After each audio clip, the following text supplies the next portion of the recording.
Hola. Ahora estás viendo Palabra del Día, una serie de videos en la que te enseñamos a pronunciar algunas palabras en quechua. Así que nuestra palabra del día por hoy es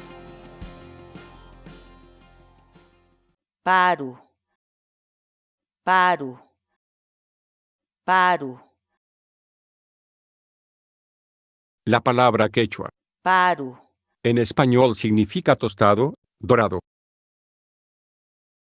Por ejemplo, paru t'antachata munani. pruebe y descargue nuestros programas de corrección ortográfica en quechua, usando nuestra aplicación web y de escritorio. Dirígete a nuestro sitio web sc.ginantin.com.